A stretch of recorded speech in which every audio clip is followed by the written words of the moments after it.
Mesdames et messieurs, bonsoir. Bonsoir et bienvenue à cette 13e cérémonie du prix Ulysse, le prix du meilleur retournement d'entreprise. Je m'appelle Jean-Marc Vittori, je suis éditorialiste au quotidien Les Échos et je me réjouis de vous retrouver pour ce prix qui célèbre une réussite dans un moment exceptionnel de la vie d'une entreprise, le rebond. Or, cette capacité à rebondir, elle va être vitale dans les mois, dans les années à venir. Je rappelle que nous avons vécu une épidémie séculaire, une pagaille monstrueuse dans les chaînes d'approvisionnement, une guerre aux bordures de l'Europe qui est hélas loin d'être achevée, des chocs climatiques, une flambée des prix de l'énergie et de l'alimentation et une très forte poussée des taux d'intérêt qui fragilisent non seulement la finance, mais aussi les entreprises, et pas seulement celles qui sont empêtrées dans le remboursement de leurs prêts garantis par l'État accordés pendant la Covid. Le nombre de défaillances d'entreprises en France a déjà augmenté de 50% au cours des 12 derniers mois connus. Et dans un tel contexte de taux d'intérêt très élevés, d'inflation, il va fatalement y avoir d'autres accidents. Et il est donc salutaire de distinguer aujourd'hui celles et ceux qui savent en sortir plus forts. Au programme de cette cérémonie, la description du prix, des firmes qui le soutiennent, un message du ministre de l'Industrie Roland Lescure, des nominés, un lauréat du prix Ulysse et un autre lauréat avec bien sûr des vidéos et des photos. Tout de suite, je donne la parole à Benoît Desterac, le président de l'Association pour le retournement d'entreprise. Benoît, c'est à toi.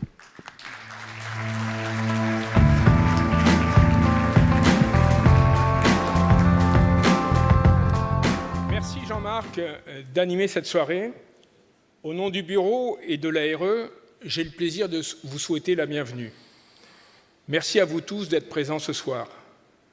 Votre attachement au prix Ulysse nous fait chaud au cœur. Pour certains d'entre vous, c'est une grande première. Grande première pour les nominés et vos équipes. Merci d'avoir accepté de candidater. Grande première pour un certain nombre d'étudiants. S'ils sont ici, c'est parce qu'ils ont concouru, eux aussi, devant un grand jury, en présentant leurs conclusions sur des cas pratiques tirés du prix Ulysse. Nous sommes donc désolés pour nos nominés. Le plus dur, ce n'était pas de concourir au prix. Le plus dur, c'est de transmettre votre expérience demain, si vous l'acceptez, auprès des étudiants, pour qu'ils apprennent qu'être entrepreneur, c'est une aventure qui recèle des hauts et des bas, mais quoi qu'il arrive, grâce aux outils de la prévention existant dans le livre 6 et grâce à une formidable communauté, on peut s'en sortir par le haut. Restons toutefois vigilants vis-à-vis de l'Europe, qui n'a pas toujours la même vision que la France dans le domaine de la prévention, et aussi restons vigilants sur le rôle que l'Europe ne voudrait plus donner aux AJMJ sur les petits dossiers. Ceci étant, si nous célébrons ce soir des entreprises et des entrepreneurs qui s'en sont sortis par le haut, n'oublions pas celles et ceux qui subissent la liquidation et perdent souvent espoir. Je souhaiterais rendre hommage ce soir à un grand monsieur, Guillaume Mullier, président de 60 000 rebonds. Tu nous as quittés trop tôt, Guillaume. Ton enthousiasme et ton humilité ont permis de faire grandir de manière remarquable 60 000 rebonds. De la part de tous ceux qui t'ont connu, permets-moi de te dire simplement merci. Une grande première. Vous repartirez ce soir avec le premier numéro d'Ulysse, le magazine du retournement d'entreprise. Merci à Guillaume, Gilles, Maryse, Maryl, Véronique, Itaka, qui ont permis la réalisation de ce numéro. Tiré à 2000 exemplaires, il sera envoyé aux tribunaux de commerce, aux différentes branches professionnelles, aux CCI, aux organismes qui travaillent autour de la prévention. Votre retour nous sera précieux pour savoir si nous devons persévérer. Je finirai par remercier Clotilde et son équipe, tous les membres du grand jury qui ont accepté de donner de leur temps pour que ce prix soit une réussite. Merci à Alexandre, Aline, Anthony et leurs équipes, à Guillaume et à Itaka. Merci, Monsieur le Ministre, d'avoir accepté le haut patronage de ce prix. Ne pouvant malheureusement être présent, vous avez demandé à Pierre-Olivier Chotard, secrétaire général du CIRI, de remettre le prix. Nous vous en sommes très reconnaissants. Merci, Monsieur le Ministre, pour le message que vous nous avez envoyé et dont nous allons maintenant prendre connaissance. Monsieur le Président de l'Association de retournement d'entreprise, cher Benoît d'Esteract, Mesdames et Messieurs les administrateurs judiciaires, mandataires judiciaires, investisseurs, chefs d'entreprise, avocats, plus largement, Mesdames et Messieurs qui toutes et tous contribuez au retournement et au sauvetage des entreprises. J'aurais aimé être parmi vous ce soir. Malheureusement, mon agenda ne m'a pas permis de vous rejoindre. Je suis pour autant ravi de pouvoir introduire à distance la 13e remise du prix Ulysse. C'est un prix extrêmement important pour l'ensemble de la profession, car il permet, au fond, de mettre en avant ce pourquoi vous travaillez toutes et tous au quotidien. Le sauvetage d'entreprises qui ont traversé et qui traversent des phases difficiles.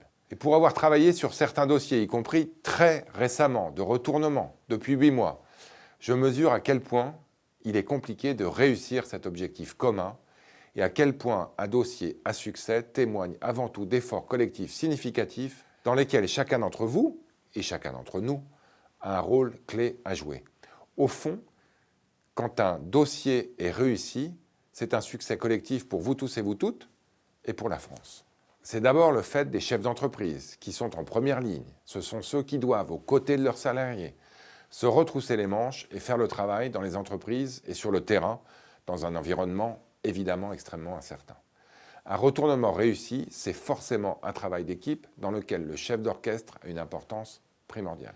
Ensuite, les administrateurs, les mandataires judiciaires, qui ont un rôle extrêmement important, eux aussi, pour piloter les dossiers, accompagner les entreprises, accompagner les différentes parties prenantes dans des moments qui sont compliqués et dans lesquels il y a des tensions et des désaccords à gérer.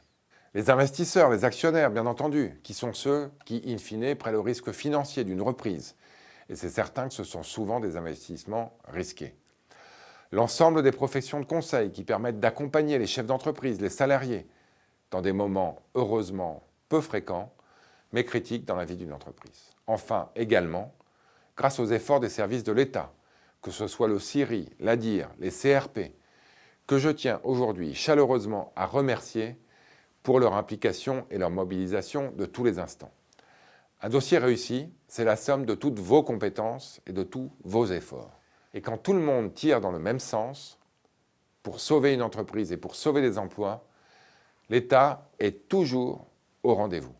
Évidemment, le prix Ulysse, c'est aussi un prix important, car il permet de souligner la richesse et la diversité de vos travails et du tissu économique français. En témoignent évidemment les 3 finalistes du prix, les Papeteries du Léman, représentés par leur président, Michel Resseguier, qui ont réussi une diversification spectaculaire, passant de la production de papier à cigarettes à d'autres types de papier, notamment alimentaires. La Fermière, représentée par Jean-Jacques Tarpignan, qui a repris l'entreprise en 2002. 20 ans plus tard, bravo. Aujourd'hui, l'entreprise produit des yaourts, non seulement en France, où elle se développe encore fortement, mais aussi à l'étranger, aux États-Unis, en exportant son savoir-faire français. 3e finaliste, le groupe de logistique Guyamier, représenté par Nicolas Guyamier, qui a été nommé l'année dernière transporteur de l'année, grâce à la mise en œuvre d'un plan de continuation, il y a un peu moins de 10 ans, qui a permis de redresser l'entreprise. 3 très belles histoires que je tiens aujourd'hui à saluer chaleureusement. Ça fait maintenant plus de 5 ans que la France se réindustrialise et redevient une nation industrielle. Réindustrialiser, ce n'est pas uniquement ouvrir de nouvelles usines, c'est aussi éviter d'en fermer. C'est conserver et renforcer les entreprises déjà présentes en France, leur permettre de se développer à l'international. C'est ce que vous faites au quotidien. Et à chaque fois qu'une usine ouvre en France, à chaque fois qu'une entreprise et qu'un emploi est sauvé, c'est la colère qui recule dans le pays et c'est l'espoir qui renaît. Vous êtes tous et toutes la première ligne de la réindustrialisation de la France. Pour cela, je tiens à vous remercier chaleureusement. Très bonne cérémonie, que le meilleur gagne, quoi qu'il arrive, bon courage aux 3 finalistes et à bientôt.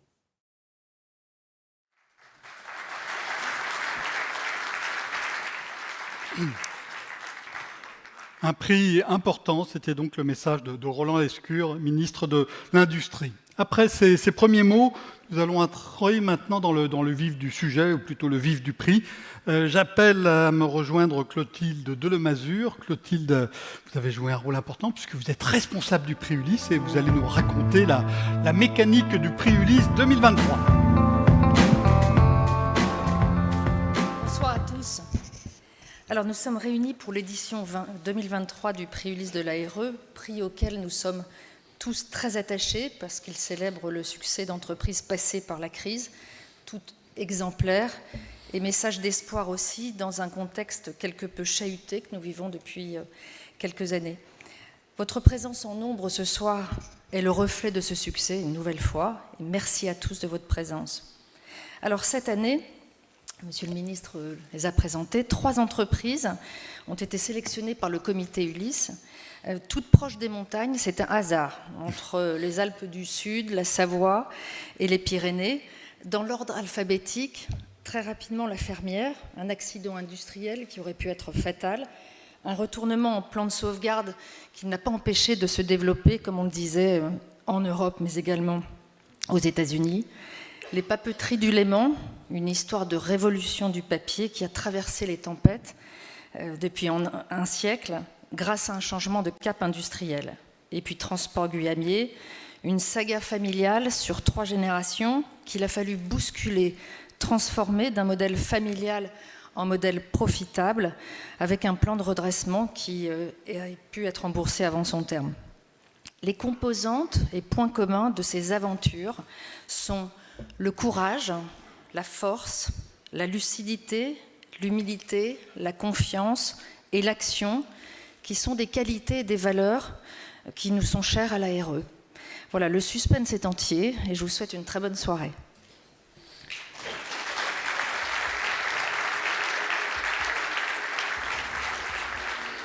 Merci Clotilde, nous savons maintenant l'essentiel, enfin presque l'essentiel, sauf que ce prix ne pourrait pas exister sans des entreprises qui aident ce prix à exister. Voici donc maintenant une petite vidéo qui vous présente les sponsors premium du prix Ulysse.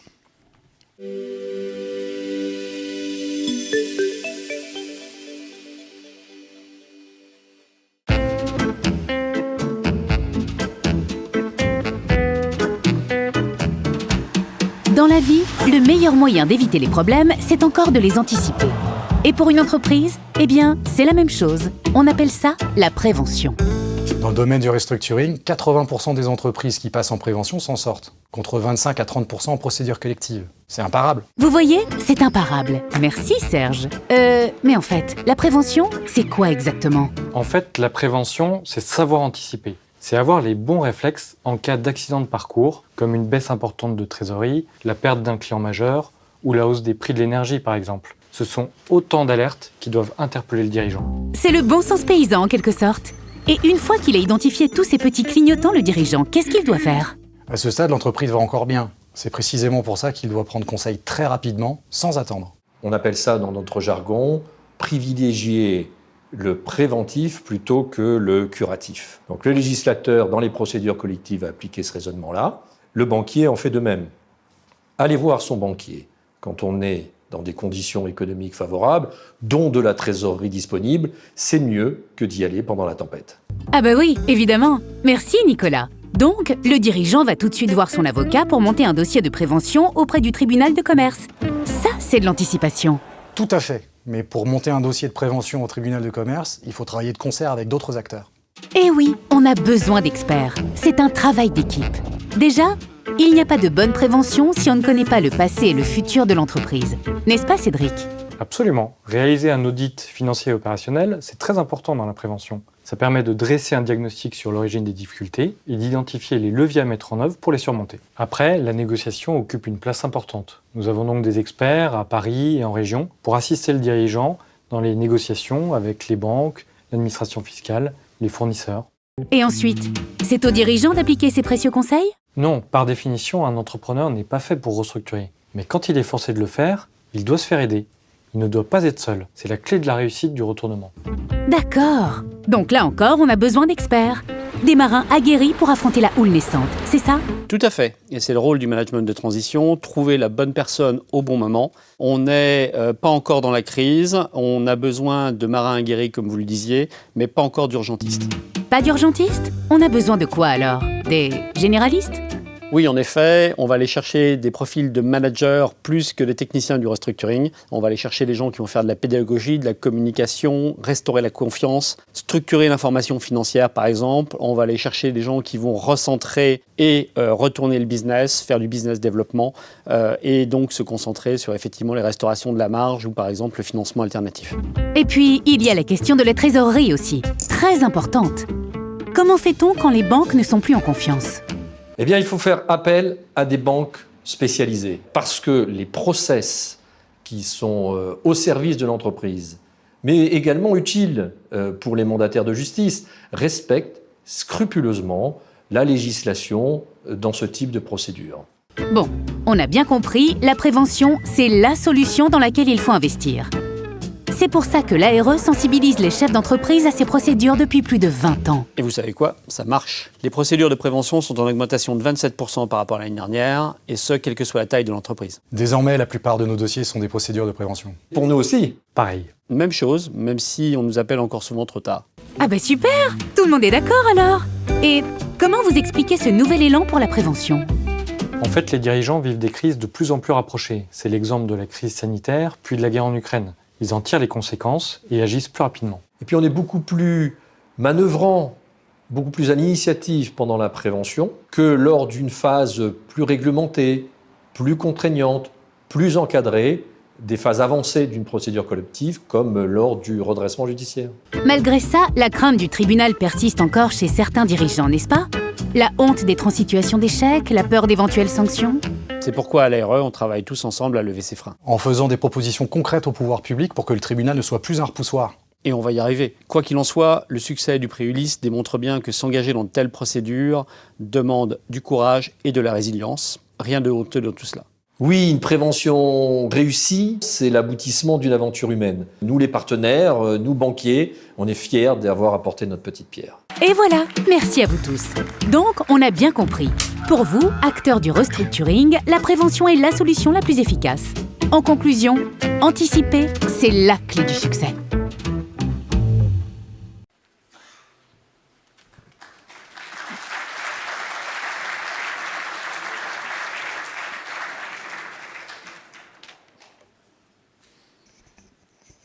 Alors, le prix Ulysse, c'est 10 mois de travail, travail collectif du comité Ulysse, composé de ses 12 membres, qui recherchent, accueillent, analysent, sélectionnent les dossiers de candidature, qu'ils présentent ensuite aux membres du grand jury. Alors, merci à tous les membres qui pourront se retrouver effectivement à l'écran. Le prix Ulysse existe aussi et surtout grâce au grand jury, composé d'éminentes personnalités. Ses membres se réunissent et élisent le lauréat. Merci à tous pour la qualité de nos échanges, comme toujours aussi riches chaque année. Et cette année, un petit peu plus long, car le match a été assez serré. Enfin, le prix Ulysse existe aussi grâce à la fidélité de ses sponsors officiels. Alors merci à tous nos partenaires historiques et puis les nouveaux aussi qui ont rejoint le prix Ulysse 2023.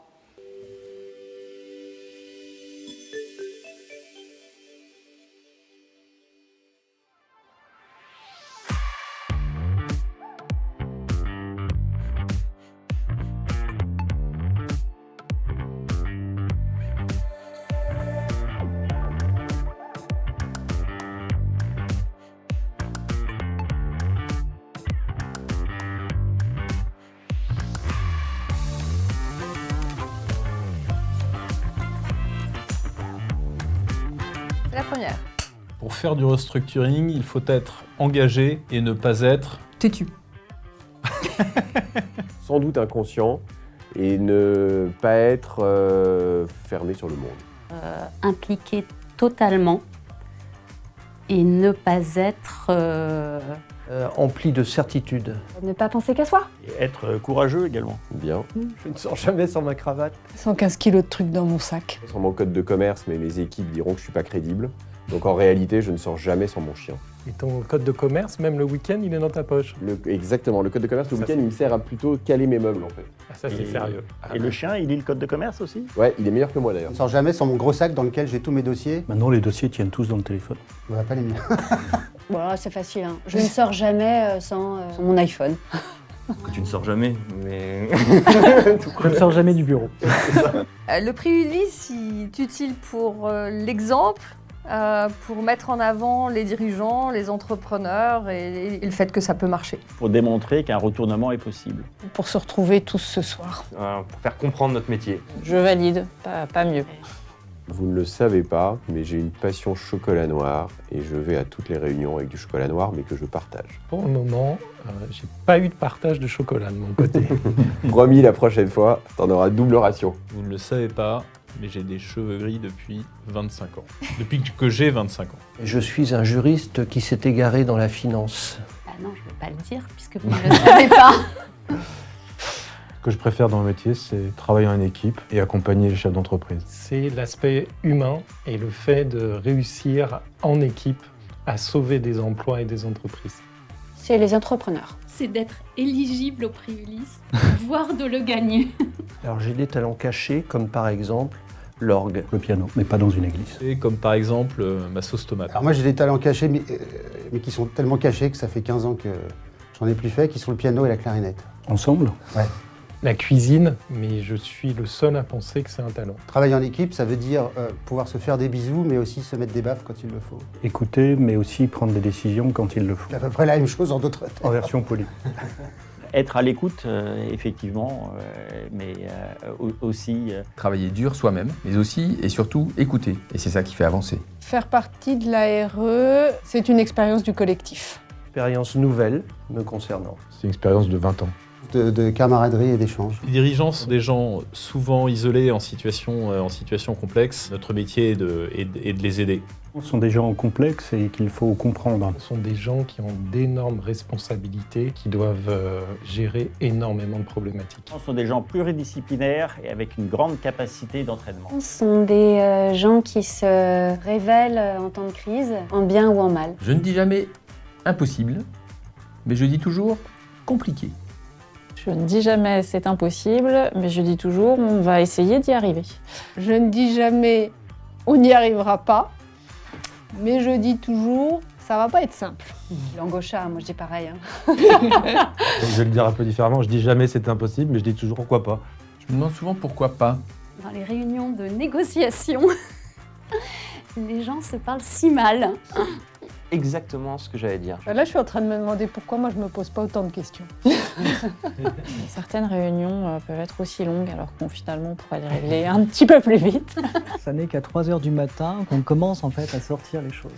La première fois que j'ai présenté un dossier restructuring, je m'en souviens parce que tout le monde me regardait avec des yeux totalement ébahis. La première fois que j'ai sorti un plan de continuation, je m'en souviens parce que c'était Balmain et que j'ai pu voir le premier défilé après le redressement judiciaire. Quand j'ai commencé mon métier de consultant, la première fois que je suis parti chez un client, je m'en souviens parce que c'était 6h50 gare de l'Est pour partir dans la sidérurgie en Lorraine. C'était il y a 30 ans, j'ai jamais oublié. La première fois que j'ai porté ma robe d'avocat, je m'en souviens parce que je n'ai pas su la mettre. La première fois que j'ai réussi à aider une entreprise en difficulté, je m'en souviens parce que tout le monde était content, y compris les syndicats. C'était réconfortant. Je ressemble à... Bon, on m'a demandé plusieurs fois les autographes en me prenant pour Cyril Lignac, mais j'ai jamais bien compris. C'est vrai? Oui, c'est vrai. Moi, je ressemble à Clotilde Courreau, mais je sais pas ce que ça me fait. C'est vrai que c'est énorme. Donc moi, soi-disant, c'est Woody Allen, mon sosie de Dallouse, je fais avec. Mais c'est effectivement Next, je suis pas sûr. Woody Allen? Oui, pas du tout. Next. Il faut parfois échouer pour réussir. Il faut de l'humilité, de l'énergie, du dynamisme, de la remise en question et beaucoup de travail en équipe pour réussir. Accepter de se tromper? Il faut me dire très très vite ce que je dois faire pour réussir. C'est beaucoup plus fun. Il faut le bon associé pour réussir. Et un peu de chance. Ça va ensemble. Ouais, je vous quitte avec ma phrase préférée, il n'est de richesse que d'homme. Vas-y. Je vous quitte avec ma phrase que j'aime bien. Il n'y a pas de générosité sans puissance. Phrase de Malraux.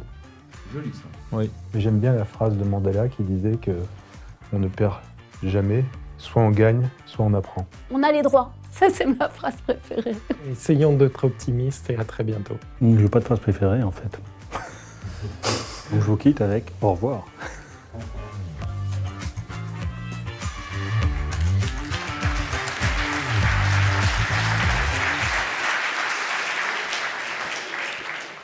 Merci donc aux sponsors de cette édition 2023. Je me permettrai de les contredire sur 2 points pour ce qui concerne la suite de cette cérémonie. Premièrement, là, ça va être simple. Et deuxièmement, il n'y aura pas de chocolat noir tout de suite.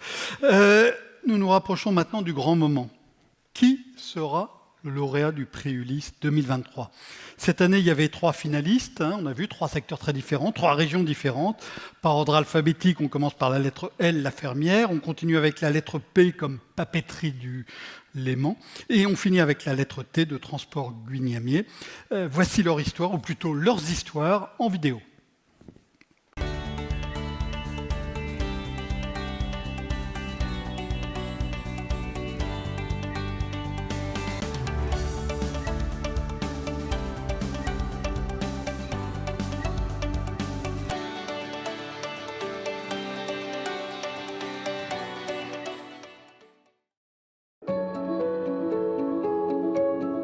En 1948, ma grand-mère crée l'entreprise de transport, mon père rentre dans l'entreprise dans les années 2000 et j'interviens en 2012.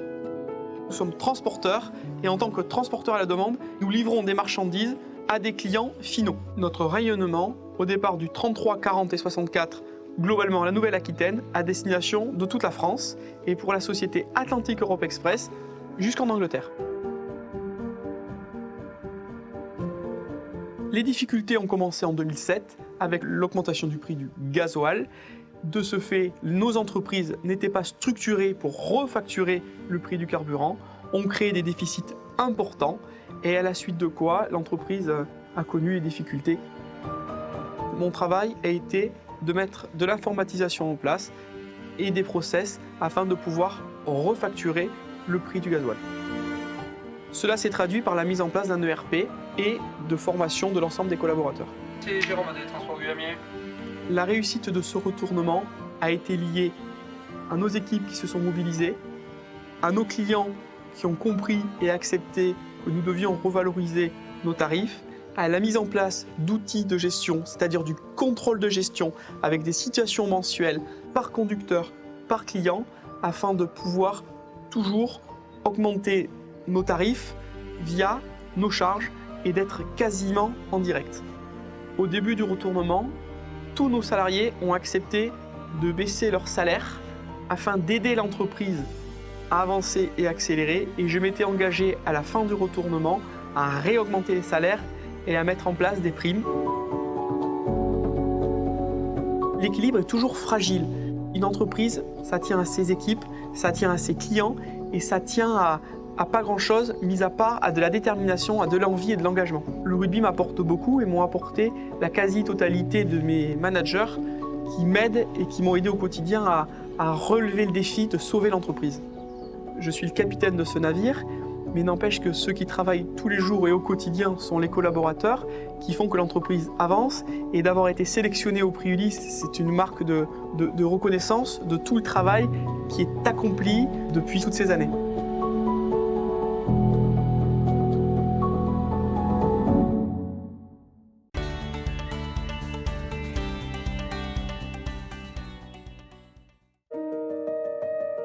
La fermière a été créée en 1952 par François Guinchard, au cœur de Marseille, ici en Provence. J'ai repris l'entreprise en 2002 et nous avons créé en 2007 un nouveau site de production à Aubagne pour assurer son développement.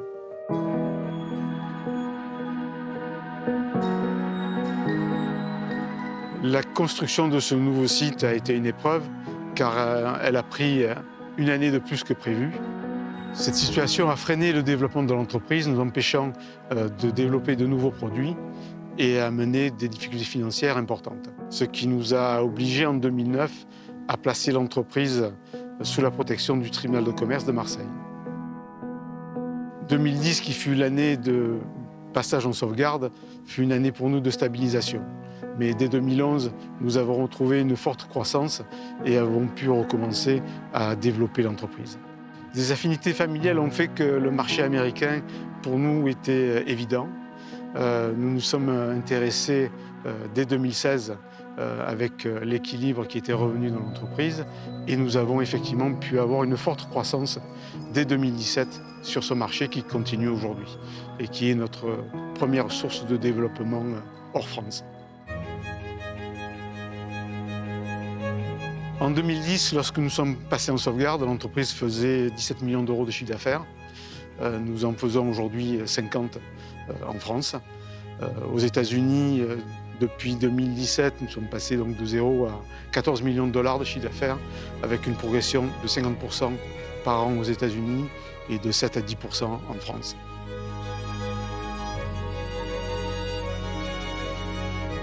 La raison essentielle pour laquelle la sauvegarde a réussi, c'est parce que l'ensemble des collaborateurs y ont participé, y ont cru tout de suite, n'ont jamais baissé les bras et sont aujourd'hui encore en train de pousser l'entreprise. Aujourd'hui, cette reconnaissance de l'ARE, c'est pour moi la preuve et l'aboutissement que cette période de 10 ans a été un succès. Et j'avoue que j'en suis très fier. Et nous en sommes tous très fiers avec tous mes collaborateurs d'être où nous en sommes aujourd'hui.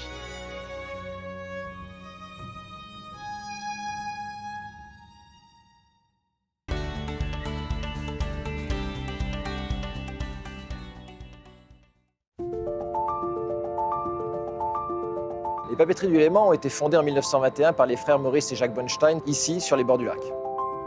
En 2023, nous sommes extrêmement fiers de perpétuer cette tradition culturelle et industrielle. Au démarrage du process de fabrication, nous recevons des balles brutes de lin et de chanvre, qui sont cuites dans un premier temps, puis elles sont blanchies, raffinées et épurées avant d'être envoyées sur machine à papier. Sur ce site de 25 hectares, nous produisons 40 000 tonnes de papier à travers 3 machines. Chacune de ces machines est spécialisée sur un segment d'activité. Le papier pour carnet à rouler, le papier impression mince et le papier alimentaire. Jusque dans les années 2000, les papeteries du Léman sont leaders dans les papiers minces et ultra minces. Sous l'effet de la digitalisation, en l'espace d'une décennie, les catalogues, encyclopédies et annuaires disparaissent de notre champ d'activité. L'ensemble de notre business décline très rapidement. Pour ce plan de retournement, on a fait 2 révolutions, une révolution stratégique et une révolution managériale. On a 3 machines ici qui fabriquent du papier mince. La révolution stratégique, ça a consisté à hyper spécialiser chacune de ces machines au service d'un seul segment de marché. La deuxième révolution, elle est managériale. Elle a consisté à impliquer tous les salariés, et notamment tous ceux qui le voulaient, dans la construction de la politique et même de la stratégie de l'entreprise. On a aussi réduit les échelons hiérarchiques. On a donné l'accès à toutes les informations à tous les salariés. On leur a permis de prendre des décisions à leur niveau au travers de groupes de travail. L'ambiance s'est considérablement améliorée et le savoir-faire des salariés dans cette entreprise a pu être vraiment mis en valeur et utilisé au service du retournement. En 2022, nous avons généré un chiffre d'affaires supérieur à 100 millions d'euros, plus 20% par rapport aux 2 exercices précédents, avec l'appui des 245 collaborateurs. À travers un vaste plan d'investissement et pour faire face aux évolutions du marché, avec mes équipes, nous n'aurons de cesse de nous réinventer pour être encore là dans 100 ans. En 2014, cette entreprise elle était menacée de fermeture. On a des actionnaires américains qui nous ont donné une dernière chance.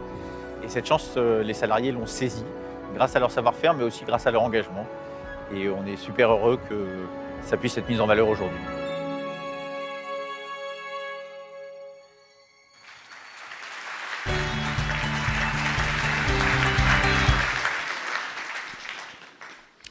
Trois belles remontées, 3 histoires très très différentes. Les dirigeants de chacune de ces entreprises vont maintenant, pour faire durer encore un peu le suspense, recevoir dans un premier temps un diplôme. Et ce sont Clotilde Delemazure et Benoît Desterac qui vont leur remettre. Donc je les appelle à me rejoindre, ainsi que l'hôtesse qui va donner ses diplômes. Et j'appelle donc à me rejoindre d'abord pour la fermière, Jean-Jacques Tarpignan, directeur général.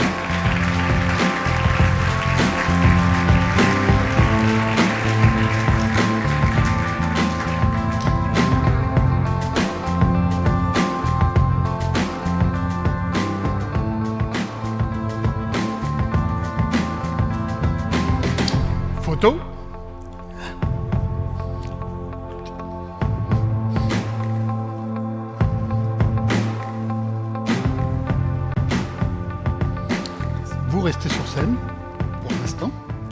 Et donc, ensuite, le deuxième finaliste, Papeterie du Léman, j'appelle à nous rejoindre Stéphane Barbereau, directeur général.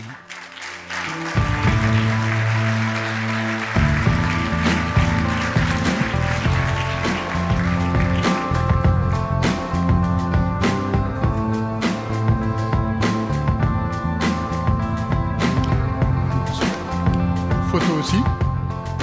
Hop.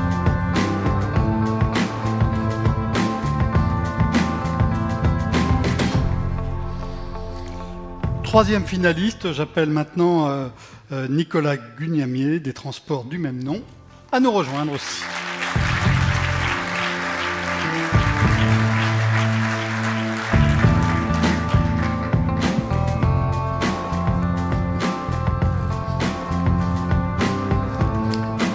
Photo aussi. Hop.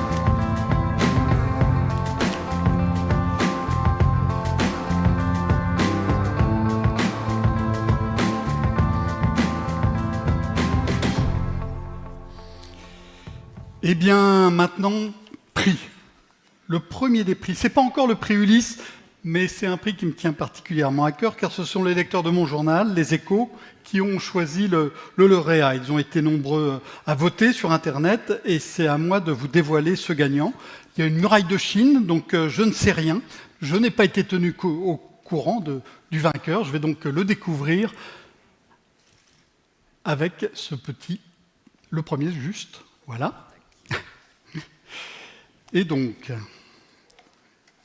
le lauréat du prix des lecteurs 2023 est décerné à Papeterie du Léman. Bravo. Je crois que vous avez droit à un trophée avec lequel vous allez naturellement être photographié.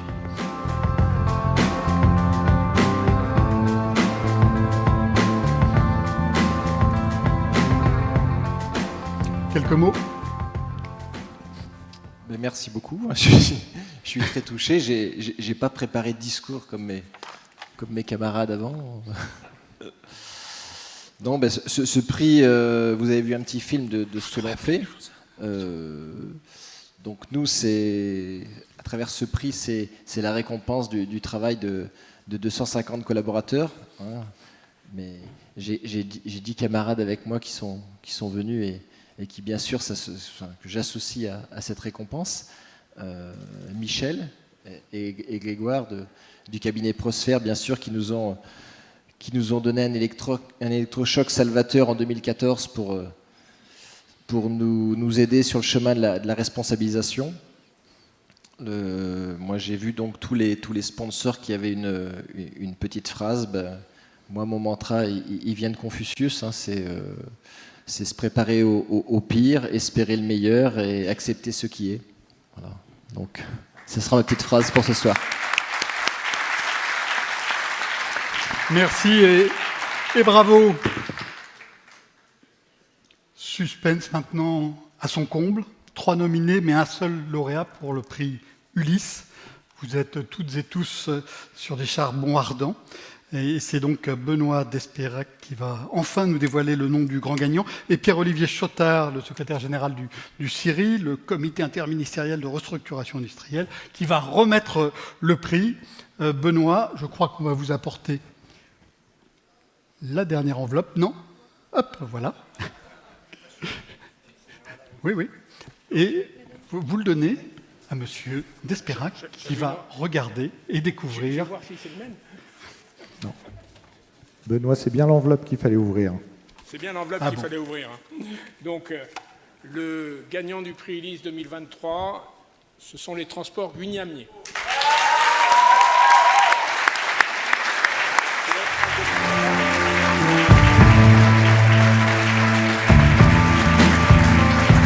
Bravo.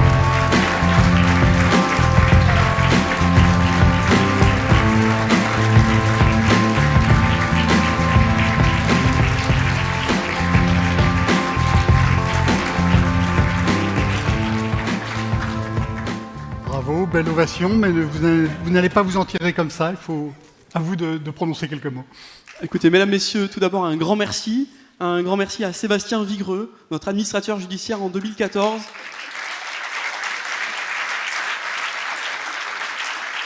Qui a été présent, qui a été de façon très importante partie prenante dans l'établissement du redressement et qui m'a proposé effectivement de candidater au prix Ulysse. Merci beaucoup aux membres du jury, aux membres de l'association de l'ARE qui ont également nous ont aidés, m'ont accompagné dans l'établissement des différentes démarches. Et puis un grand merci à l'ensemble de mes collaboratrices et collaborateurs qui sont venus en nombre ce soir.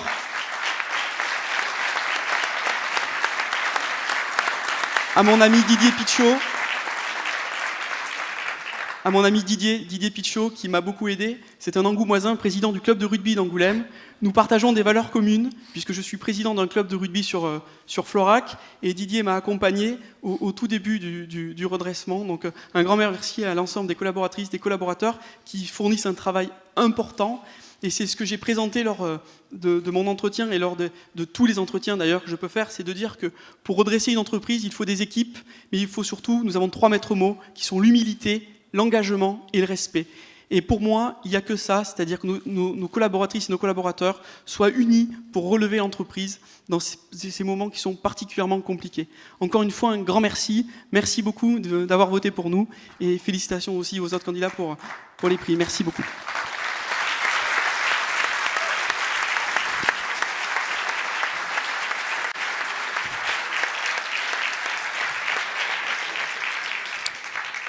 Merci, encore bravo aux finalistes, aux lauréats.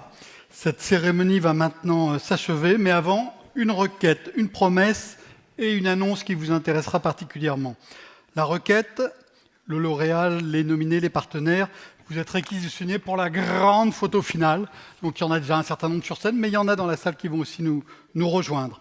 La promesse, c'est qu'on se retrouve ici l'an prochain pour la 14e édition du prix Ulysse. Et enfin l'annonce tant attendue, c'est que le bar est ouvert. Mesdames et messieurs, bonsoir.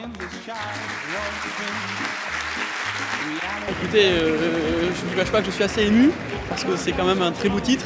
Et encore une fois, je ne peux remercier que Sébastien Vigreux et l'ensemble de mes équipes qui ont fait en plus ce déplacement aujourd'hui pour venir soutenir le prix Ulysse. Donc je suis extrêmement fier de pouvoir avoir le prix Ulysse sur la 13e édition. Je suis très très heureux. Merci beaucoup. Qu'est-ce que ça peut changer dans une entreprise de candidater d'abord et puis d'avoir un prix comme ça? Vous savez, je pense que dans l'entreprise, il y a toujours des hauts et des bas et qu'on ne sait pas de quoi sera fait demain.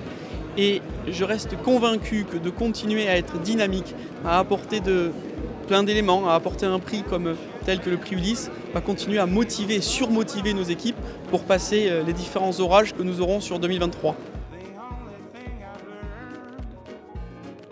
Ne jamais lâcher, engagement, humilité, engagement et respect. Et l'humilité est la façon la plus importante de se sortir d'une situation compliquée. L'engagement, la preuve, écoutez, on s'en est sorti en 2014, et le respect. Écoutez, je suis extrêmement touché, d'abord parce que ça récompense le travail d'un collectif depuis maintenant plus de 10 ans. Les 245 collaborateurs qui se sont responsabilisés, chacun en prenant un peu plus au quotidien. Et nous, on a enlevé des niveaux hiérarchiques parce qu'on n'arrivait plus à financer tout ça. On s'est réinventé, donc avec un pari stratégique sur des nouveaux produits et un pari social avec des gens beaucoup plus responsables.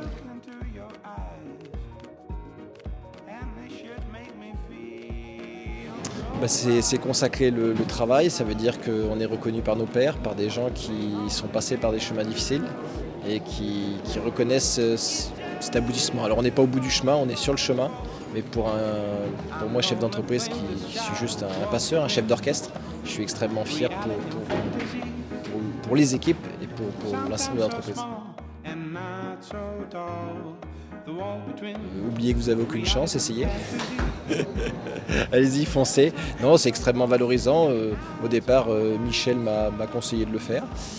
Parce qu'on ne fait pas ça pour être reconnu, mais après on se prend au jeu. Et c'est extrêmement valorisant d'avoir des gens, des vidéastes qui viennent vous questionner, vous filmer. Et quand on voit la réussite, le petit film, donne beaucoup d'envie. Et finalement, ça donne aussi envie à des gens de nous rejoindre. Et c'est là aussi essentiel. Ça nous permet de réfléchir sur le travail effectué, donc ce qui est déjà pas mal. C'était un petit peu émouvant parce que toute la cérémonie bien sûr, mais aussi ses préliminaires, nous ont fait à tous, au niveau de mon équipe, mes collaborateurs, repenser à toutes ces années un petit peu compliquées qu'on a eues, qui étaient passionnantes. Et donc ça a remis beaucoup de choses et en même temps beaucoup de satisfaction et de plaisir d'avoir réussi à atteindre ce résultat.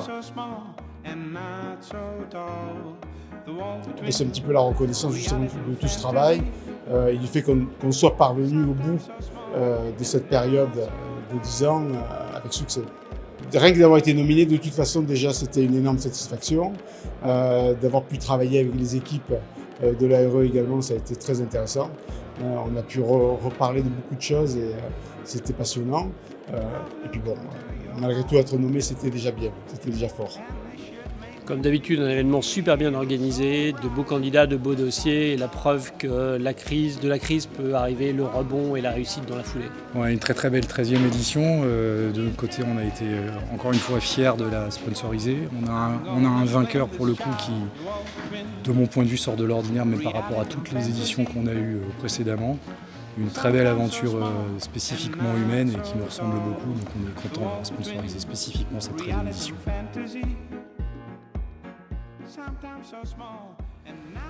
Alors c'est pour moi la reconnaissance du fait d'avoir traversé cette crise, d'avoir rebondi, c'est le fruit d'une aventure humaine et avant tout le fruit d'une aventure humaine. Un prix Ulysse, c'est un très très beau voyage par les pires difficultés qui permettent aux gens de se reconstruire complètement, de se remettre totalement en question. Et une fois que ces remises en question sont faites, d'arriver à un très joli résultat.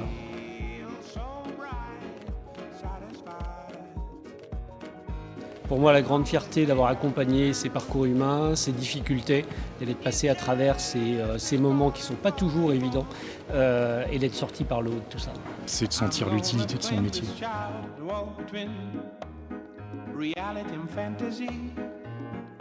C'est le seul prix qui célèbre le fait d'en être sorti.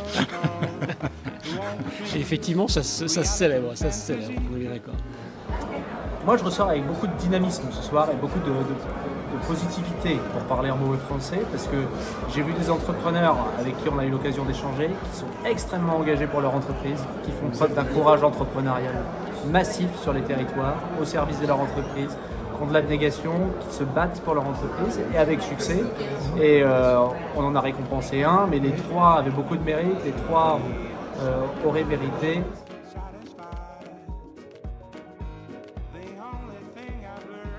Alors c'était la première fois, effectivement, énormément de débats, beaucoup de débats. Je ne sais pas si c'est toujours aussi débattu, mais les trois projets ont donné lieu à beaucoup d'échanges, parce que, encore une fois, les trois avaient beaucoup de mérite. Et donc, mais à la fin, voilà, il y a un gagnant qui est récompensé, et je crois que c'est logique.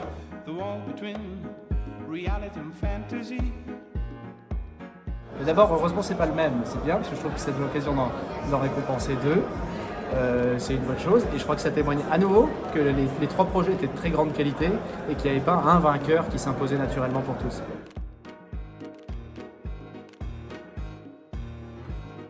Dans 3 ans, je pense que ça sera une entreprise qui